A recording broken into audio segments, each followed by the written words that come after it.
In a cozy little town, I lived with my mom, big sister, and grandma, in a simple house on the outskirts. I never knew who my dad was. He left before I was born. Ever since then, my mom worked hard to take care of us, while our grandma kept an eye on us at night. My grandma has always been a bit mysterious to me, but she was really close to my sister. She had this belief in spiritual stuff and was super careful not to mess with anything that might disturb them. She always wore this necklace that she never took off. One day, I asked her why she always wore it, and she told me it was a family talisman meant to keep away bad spirits.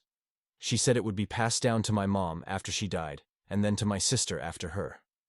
My sister really wanted it right then, but my grandma said she had to wait.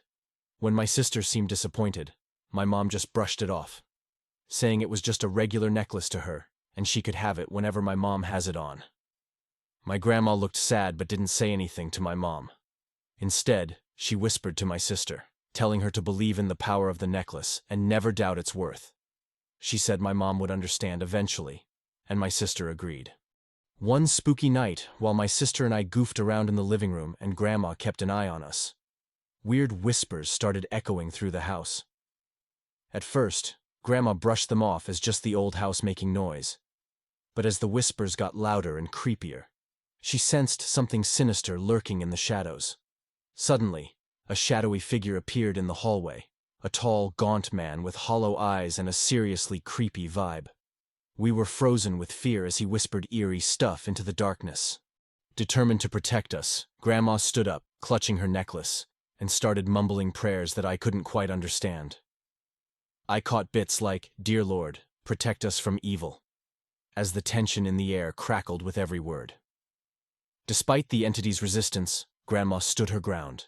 With each prayer, the whispers faded, and the figure vanished, leaving us trembling with relief. I hugged Grandma, feeling grateful for her gutsy move to keep us safe. Later, when I told my mom about the spooky encounter, she didn't buy it. But with Grandma around, I knew we were in good hands. Sadly, my grandma got really sick, and her health kept getting worse every day. She spent all day in bed, hardly eating or talking. We were all really bummed out about it. Mom hired a caregiver to take care of her during the week, and she looked after her on weekends when she wasn't working. The doctor said Grandma didn't have much time left, and knowing that she'd be leaving us soon made me feel really lonely and scared. One Sunday night, my mom was with us, and my grandma was in bed. She looked so weak and tired. We'd never seen her like that before. My mom and sister were really sad, so none of them felt like playing with me, and I was bored. Then we heard those whispers again, and my sister was the first to notice. As the whispers got louder, my mom stood up, unsure of what to do. But for me and my sister, this was all too familiar. The shadowy figure was back in the hallway, and my mom started yelling at it to leave us alone. But the whispers just got louder, and the creature kept getting closer. I heard my grandma's voice trembling as she called out my mom's name. "Liza!" My mom was frozen, not knowing what to do. So, my sister ran to Grandma's room and came back with her necklace, telling my mom to take it because it would help. Mom took it, not knowing what to do next. My sister told her to repeat after her, and they started saying, "Dear Lord, please help us get rid of this evil for now and forever." We said it 3 times, and then it was gone. Exhausted but relieved, we all huddled together, grateful to have made it through the night.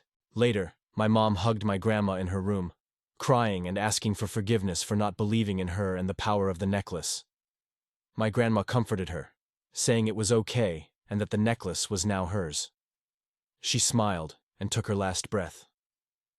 At my grandma's funeral, my mom wore the necklace, never taking it off since that day. And we never encountered those shadowy figures again. If you enjoyed this video, don't forget to subscribe to our channel for similar content.